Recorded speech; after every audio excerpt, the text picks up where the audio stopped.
Welcome to episode 6 of the Bluff Park Dad Pod, where we talk about things going on in the community, general dad banter, upcoming events, all kinds of fun stuff. I'm your host, Cody, co-host, Jay.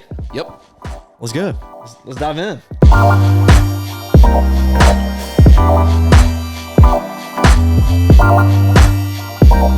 All right, Jay. Let's kick it off with something that's going on this month. Okay. That is a tradition that we enjoy together. Okay. But now that we have small kids, it's becoming even better. Absolutely. And that is Halloween. Halloween is big in this community. It is. And yeah, now that we have 3-year-olds, 4-year-olds, little kids that can run around and cause trouble, Halloween is massive. Oh yeah, and Bluff Park doesn't take it lightly either. They don't. It's a blast. They don't.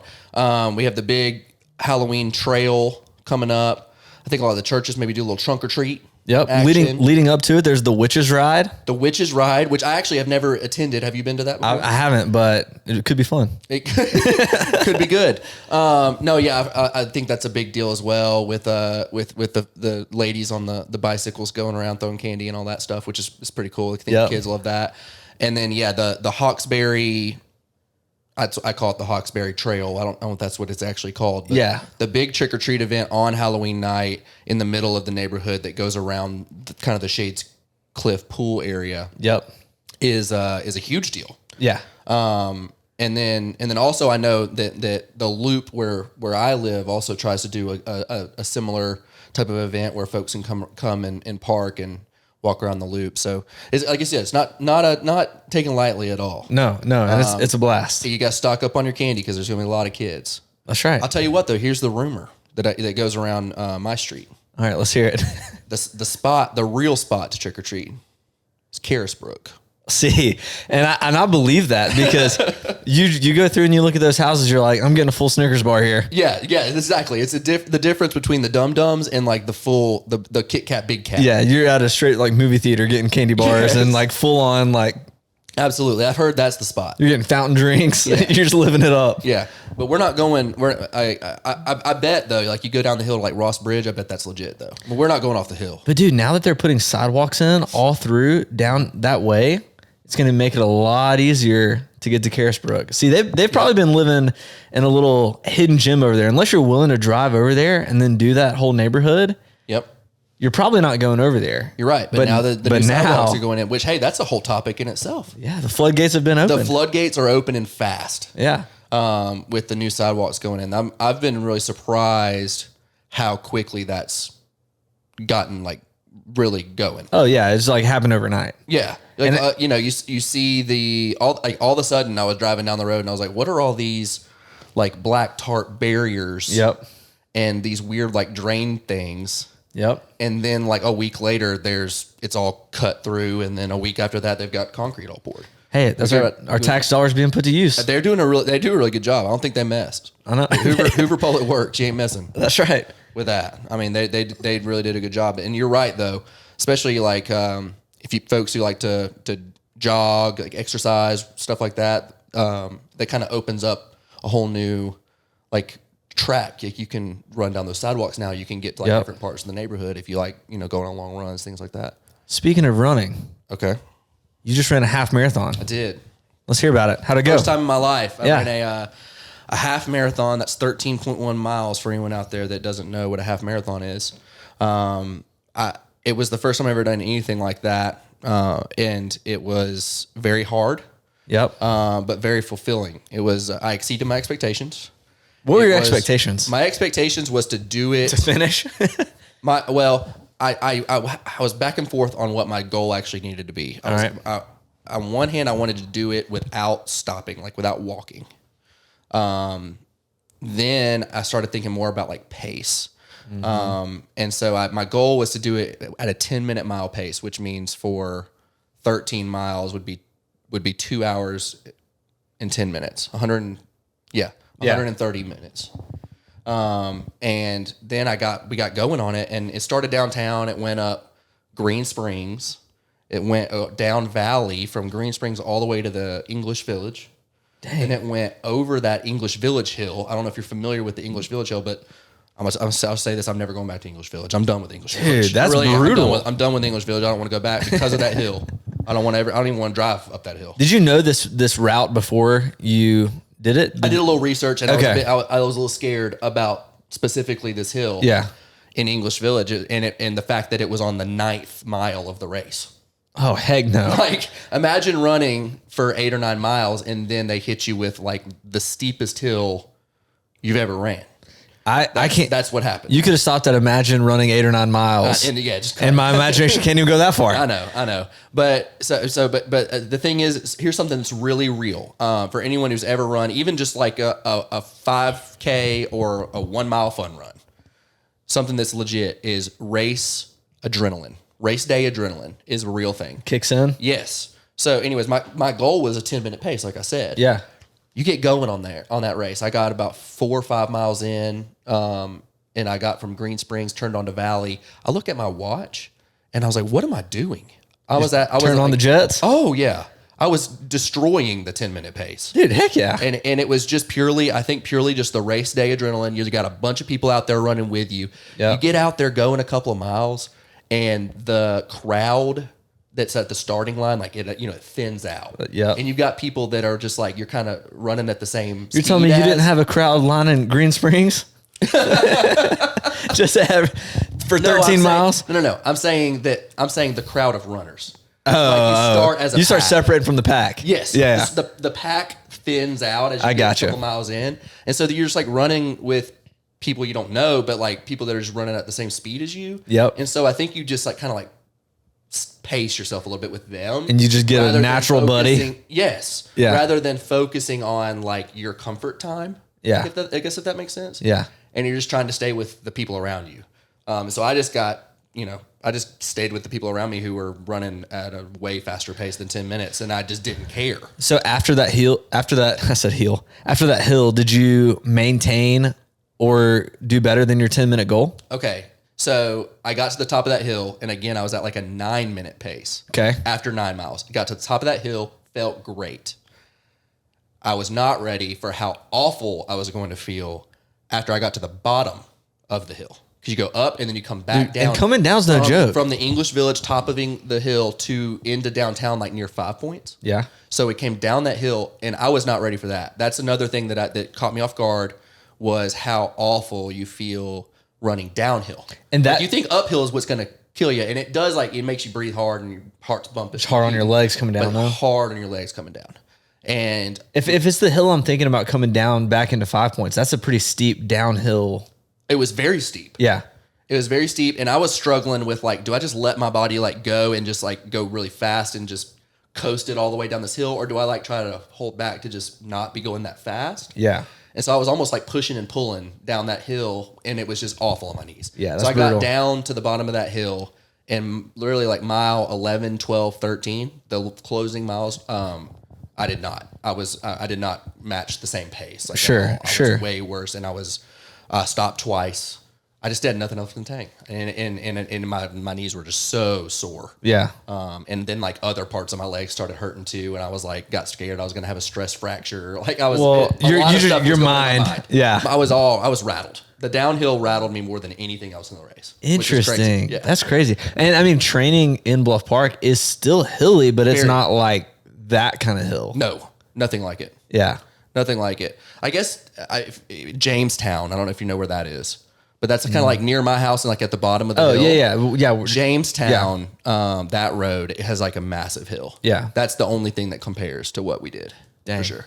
So, okay. So after the race, you finish, what's your first meal after that? What do you do? Like what? Yeah. That's a great question. Like after you run 13 miles, like what do you do next? Yeah. It's like, all right, just did it. What we did was Jim and Nick's catering at the event. They had an after party. Oh, heck yeah. So as a runner in the race, we got like a free coupon for a sandwich. We also got a free drink ticket for like Redmont vodka, I think is what it's called, or something. Yeah. Vodka. Was Yeah. there. Yeah. So I got like a vodka cocktail and a Jim and Nick's pulled pork sandwich. It was awesome. That's awesome. And some mac That's and a great, cheese. dude. Heck yeah. Yeah. And Carb up. but the thing is, man, I was like, I chugged a lot of liquids, like trying to, and I almost like couldn't eat immediately after. Oh, after you finish, you did? Yeah. Oh, okay. I mean, as I'm racing, you're getting like little cups. Right. But then after I finished, I drank a whole Powerade and a whole bottle of water like almost instantly. Yeah. And then I went up there and got that pulled pork sandwich. I was like, I don't know if I can eat this. Gosh. But I ate a little bit at a time and finally finished it. And then we left the event and I went and ate like another full meal. Yeah. After that, like I was hungry. So, okay. So, I mean, now that you've done that, I mean, you're going to try to go for a full or what?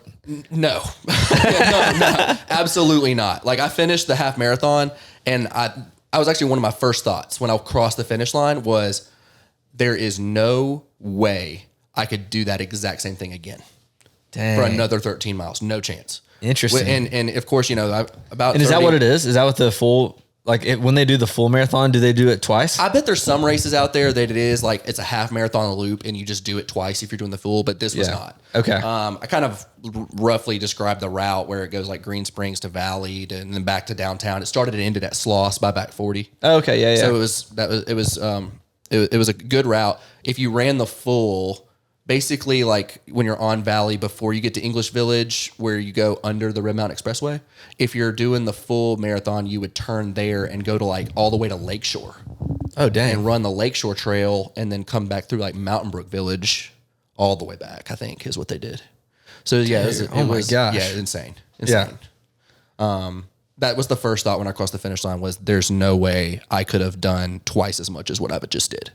That's crazy. People do. And I know that you just train up for it to where, you know, as much as I struggled to finish the half, people probably have that like same amount of struggle to finish a full if you've trained up. Sure. Well, one of our buddies, Jared Murray, did it that day, right? That day. He did the full that day with his wife, Lacey. Yeah. They both did it and then like immediately got in the car and drove somewhere and went to like a concert for her birthday, which I'm thinking like you're standing up for that whole concert like that. Well, because we had a wiffle ball game. Y'all are crazy. Just saying, y'all are crazy. Yeah. Because we had a wiffle ball game that day after, and I was like, "Hey, Jay, you coming?" You're like, "Absolutely not, not coming." And I was like, "Yeah, I don't blame you. I wouldn't either." No, and great segue by the way, and from that into don't get me started on this wiffle ball season. Well, yeah, we wiffle ball woes is really what this segment should be entitled. And sadly, I mean, if I was there, it probably wouldn't be any better. But I have not even been to a game all season. Well, I can tell you some things. Okay. But before I get into the heartbreak of this wiffle ball season for us so far, we're not doing Cindy's pick of the week this week. No, we're not. We're switching it up a little bit. Yep. And you brought something over. I did. Let's hear about it. So we'll get it out in a minute. I brought a decanter with Clyde May's great Alabama whiskey. style whiskey. Yeah.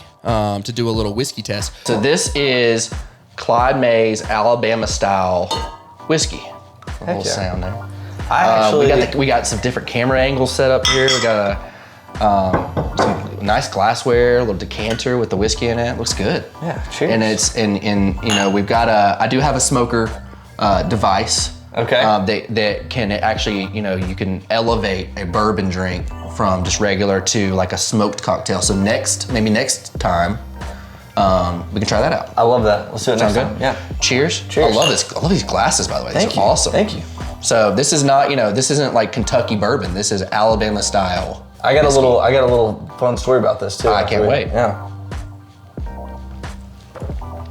And it's good. Very good. I love Very it. smooth. Oh yeah. So I actually went to an inspector that I use a lot, a guy named Ben, really cool guy. He's a member at D Club and took me to this like bourbon and cigar event. And Clyde Mays was the host of the event, and his grandson now runs the company. We got to try like 5 or 6 different kinds. Meet him. He told the story of his grandfather, who was basically a bootlegger. Okay. And did it like illegally for years because he just loved it so much and was trying to like come out with good product, and it was illegal at the time and that kind of thing.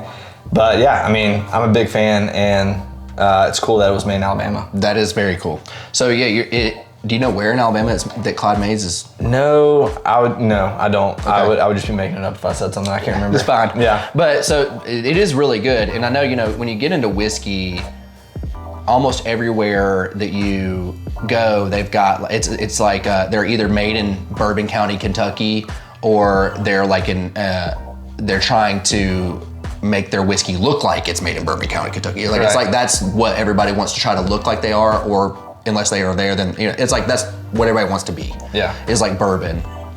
And this is unashamedly Alabama style whiskey, which I respect and love.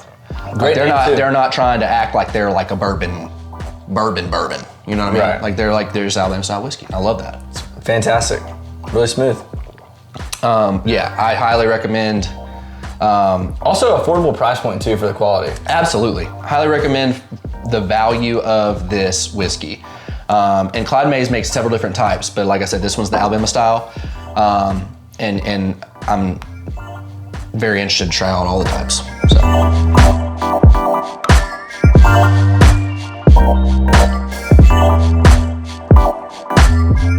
Okay, so now that we're finished with that, let me get into the wiffle ball again. Okay, let's hear it. Because again, I have not yet been to a game, and that's on me. And my want to coach my daughter's Sunday soccer. Understandable. Yeah, which she loves, and I'm like all about it. So I'm just trying to pump as much as I can. Oh yeah, enthusiasm into that because that's your sport. Yeah. We'll see you next time on the wiffle ball. Yeah. But so I've heard that we are not doing well, and some of that I know is attributed to maybe people can't make it. We're low on numbers. We're scrambling around to find folks.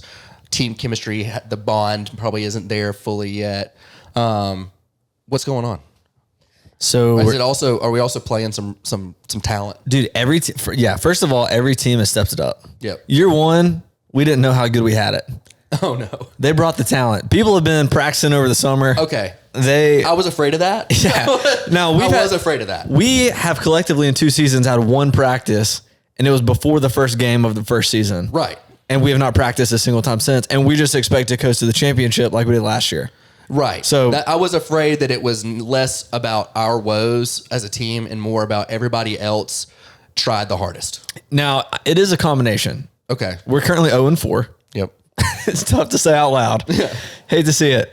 But I mean, dude, we're making a lot of errors. Yep. And then also, like, I feel like other teams have just stepped up their game batting. Like a lot of home runs. Okay. Home runs doubles are more common this season. I think so. At least the teams we've played. I mean, which could be due to my bad pitching. I don't know. I mean, I don't think your pitching probably hadn't changed. Hadn't changed. I've actually felt like I've been doing a decent job. For real though, maybe other people have like put in the practice. Yeah. They've got like they're going to like a batting cage, but just taking a wiffle ball bat. Yeah, dude. I mean, they're just like meeting up, having like nightly workout sessions, like getting their swing speed up and stuff. Yeah, didn't and Harold Collins, he put a little turf in his backyard. I bet he's got people just coming over. And he's just running his team through the batting practice. Just running around the fence line. Yeah. Just picking up speed. Right. So yeah, I was afraid of that. Yeah. I do think some of it probably for real is I've seen like our team group text, and it seems like every week there's like a good cluster of people who can't make it. Yeah. So I know that our team as a whole probably isn't gelling like we need to be. That's true. But I was afraid that other teams probably have decided that they're going to be some tryhards and just get after it this season, which is a blast to watch. Not a blast to play against. Correct. That's exactly right. But outside of the game, what about just the overall event? Oh, it's awesome. The sponsors showing up with good stuff. Yeah, I mean, literally every week has been, I would say, better than last year. I mean, we've got more sponsors. First of all, yep. We implemented some small things as a league that make it easier for the sponsors to, I guess, just do a better job of sponsoring. So like last year, it was kind of all on the sponsor to provide everything. I sponsored last week, and when I got to the field to set everything up, there was a bounce house already there. So like every week, that's just provided by the league now, which is huge. Wow. There's 2 tents set up with like Wiffle on the Bluff merch and hats and everything, an extra tent and a table for our group. So like it makes it stepped up. Yeah, it just makes it way easier. And even on like a practical level, like our fence is better this year. Like we got the bleachers in place. It's a good experience. Tell me about the bleachers. Has that been a good thing? So I think it's more. Just to be quite honest. Yep. Here, I think the bleachers look great. Yep. I was a little scared of the proximity to the plate. Yeah. And like ball's just getting fouled into somebody's ear. Well, I think on a practical level, it really just needs to be used by the teams. Okay. Because the people that are watching, they want to be sitting in the outfield by the sponsor's tent. There's more space, typically more shade, because you're on that tree line, so you're not just getting beamed by the sun, and you just have a better view of the field, I think. So, I mean, we've kind of found like our team was like pretty much sitting on it last time, Right. So, but I mean, it's awesome to have, because last year we just had like that one little wooden bench. Yep. And that was it. And then also for storage, like kind of like I was saying, the process of running each game, you can store all the balls underneath there. You can store like tables and stuff for the sponsors under there, the fence, like all kinds of stuff. So definitely makes it a lot better. Awesome. Yeah. Okay. One last topic I got. All right. So I want to just recap the boys trip, because dude. last episode we talked about that was upcoming. We talked about kind of the do's and don'ts of like what our top 5 like must haves for a boys trip was. Yep. We had a great time. Yeah, it was a blast. Yeah. So we went to Charlotte. We went to the President's Cup, the golf, not PGA, but the golf tournament put on in Charlotte. And it was, like I said, it was an absolute blast. We played golf. We watched golf. Had a good time at the house. We even House did had a hot putt-putt. tub. We did putt golf. We played golf. And we watched golf. We watched golf. We even did a golf simulator at one point. That's right. It was every form of golf. We did almost every form of golf. intake. Yeah, it was awesome for sure. And I guess my favorite part probably was the actual event. And watching some of my favorite golfers and the whole match play style of the tournament. It's the President's Cup. Normally you go to a professional golf event or you watch it on TV and it's just, you're watching one golfer and just hoping they do good or maybe hoping they don't do good. Right. This was like 1v1 on Sunday, which is awesome. To your point, it had me rooting for people I typically don't want to do well. Like who? Little Billy Ho, Billy Horschel. Yeah, you're not a Billy fan. I'm not a Billy fan. I don't know. I really don't know what you have against him. Well, he whines a little too much for me. He should be happy to be out there. But all that aside, I think Quail Hollow was also a dope venue for this, because there were some really cool viewing areas. Like, oh yeah, I don't remember what hole it was. Maybe 13. We were 14, behind the 14th tee box. Yeah, that Amazing. was insane. Yes, that was awesome. Then it had a huge screen behind the tee box, so you could watch like coming down 13 on 15. Yeah, it was. I can't say. Yeah, the thing about a professional golf event, and we have the regions here in Birmingham, which if you haven't been to that, anybody listening, like what I'm about to say applies to this. Yeah, going to a professional golf event is so underrated. Oh, it is, because it's long. You're going to be out there half a day. Yep. Which is, so it's an investment, but if you go and do it, like you will, it's way more than just sitting still and watching somebody hit a golf ball and having a golf clap every now and then. Yeah, it's way more than that. Yeah. It's you're around people, you're listening to people talk. I personally got made fun of at the event for like saying something stupid. Did you? By our group? No, by a random person. Oh, I love that. Like but like I can tell you about that if you want me to. But it's like you're around people, a lot of people. You hear people talking. You got you're watching the golf. You've got a beverage in your hand. Great weather, likely. Yeah. You've got, like you said, awesome viewing spots. A lot of times, there's what are the canopy, like bleacher areas you can go into that have like TVs and restaurants and food. And it's just overall, it's an awesome event. And especially at an event like the President's Cup, it's like countries versus other countries. Yes. So it's like so you had people USA get excited fans everywhere. People were getting chants, chanting USA chants everywhere. It was awesome. So cool. Yeah. So cool. But yeah, no, somebody made a comment to me. All right, let's hear it. Let's see. I was just talking, like, you know how I do. I know how you do. I was just saying like something just for the sake of saying something like stupid. Right. That and I think it was Hideki Matsuyama who was about to tee off on, and we were on number 6 green, like standing by the green where the ball's coming into land. Okay. And I said something like like we're in trouble right here where we're standing. Like he's about to just hit it. Hideki, like he's like if he pulls this to the left, like it's hooking right into us. Like we need to watch out. This hole doesn't set. Here's what I said. I said this hole doesn't set up well for Hideki. That's what I said. Just talking. Yeah. Oh yeah. Like I have no idea how he. I don't know if he slices or he fades the ball, draws the ball. I have no idea. I'm just talking. Yeah. Like just. And the guy in front of me, I see the guy in front of me. He like looks to his friend with this like look on his face, and he goes, "These guys are idiots." Like right after I said that, and like you can hear it. Like, oh yeah, and I was like, I almost retorted back on him too. Oh yeah, but that I don't know, that guy might have started something. So one of the coolest thing that happened to us while we were there was at the very end on 18 green. We were all gathered around waiting on waiting on it to all finish out. And Spencer in our group leans over and he's like, I think I'm standing next to Tony Finau's dad. Yeah. And so I'm like, oh, really? And I look over and I'm like, that does. I mean, I Google. Exactly like him. Look just like him. His parents are from Fiji. Yeah. Or his family's from his Fiji. family. Yeah. And you turn around and I mean, you look at Tony Finau's face, Google image Tony Finau, Finau, and then look at this guy that we saw, and it was like he looked exactly like Tony Finau. So I asked him. I was like, "Hey, are you Tony's dad?" And he was like, "No, but that's him right there."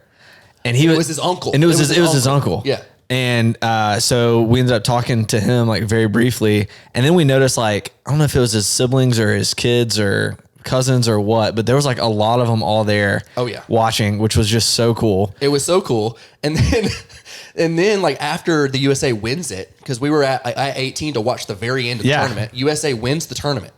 Everybody's celebrating. Tony and his wife come over to the dad and uncle that are standing right next to us. Then their whole other rest of their family comes from who knows where. Yeah. And so now there's just a bunch of Finaus everywhere all around us. And us.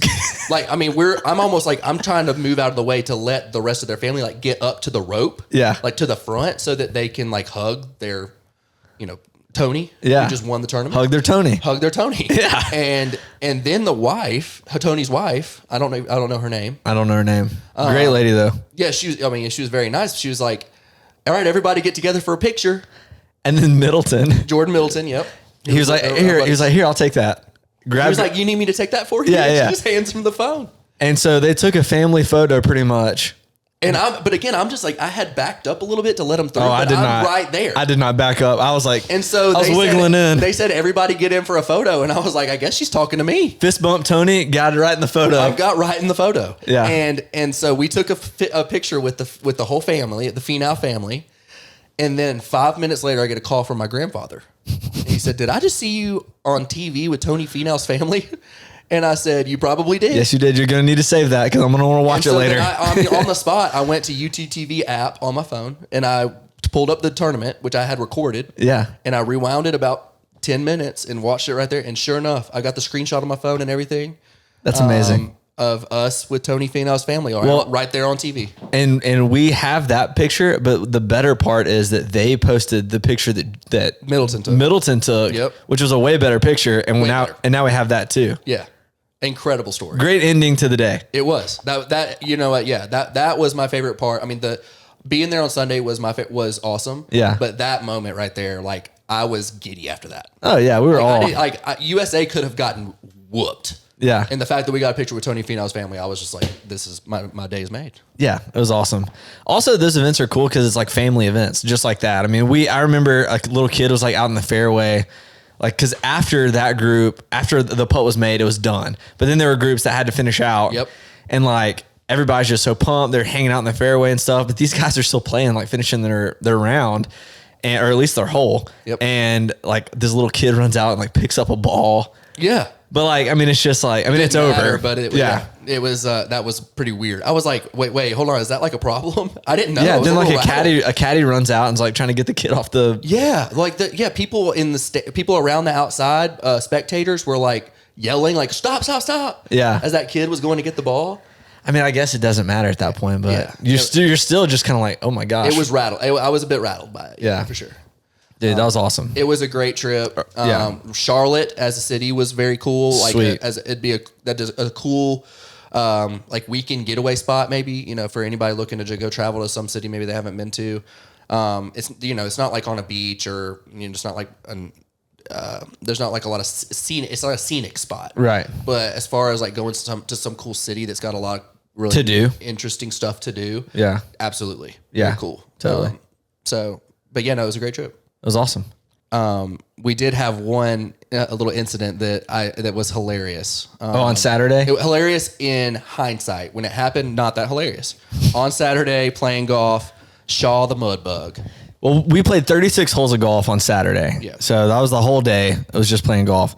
So we get out early tee time. 8 a.m. We get out. We're in two groups. I'm in the group behind. Yep, I'm in the first group. Where this happened. Me, Shaw, and Middleton.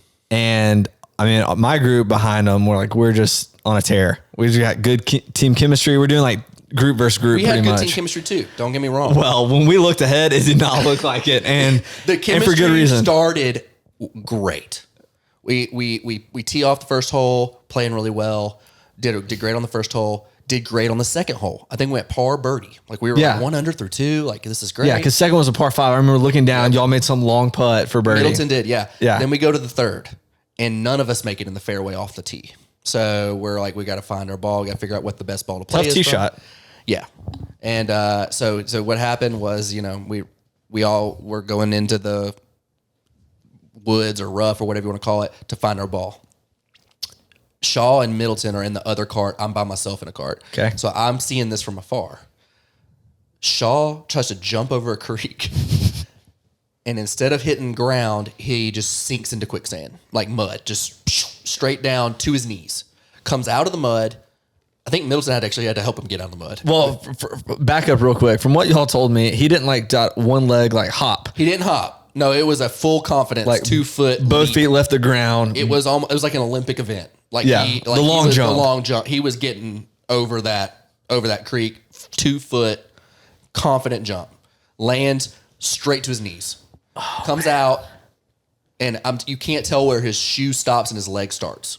You cannot. It's caked with a 1/4 inch of mud. And this is 15 minutes into like a 9-hour golf day. The third hole of a 36-hole golf. Yeah. Adventure. Yes. And so yeah, our team chemistry was ruined at that point because Shaw he's visibly upset. Yeah. But he's not saying he's upset. Understandably upset too. He's not audibly upset. He's not like cussing and yelling. Right. He's just you could tell the life's just sucked out of him. And that's when you know it's really bad. If you're like yelling and stuff, like you're upset and it's surface level, but when it's so bad that you can get tell- silent, You can tell oh, he's dude. just exactly. He's silent. He's silent. And I'm just like, oh no, like this is done. Dude, okay, so number 4 tee box was close to 3 green. So after we putted, y'all were still on the tee box. And I remember getting up to y'all and I was like, what is going on? And I remember seeing like Jordan gave him his towel to clean off and it was just destroyed. The towel was a white towel. We threw it away. And I think he threw it away because Yeah. like, you can't come back. This towel's not coming back. You can't wash this out. No. Yeah, that was so then, the rest of that round, obviously, and then the rest of the trip, like, we were always giving Shaw a hard time for going in the mud. Oh, God. I think he's earned the nickname Mud Bug. And from what I hear, never found the ball. Never found the ball. No, never found the ball. Gave up immediately. Oh, so good. Yeah, incredible. And yeah, I'll remember that story forever. Actually, I've now told that story to my daughter as like a bedtime story, like Shaw- 3 or 4 times. Shaw in Like, the mud? You want to hear about Shaw in the mud? She's like, yeah. Oh, I just run through recap the story as like a children's bedtime story. So good. Yeah, it's so good. Okay, well, thanks guys for listening to episode 6 of the Bluff Park Dad Pod. Hope you've enjoyed what you heard, and we'll be back next time with new stories to tell. That's right. Can't wait. See y'all then. All right, see ya.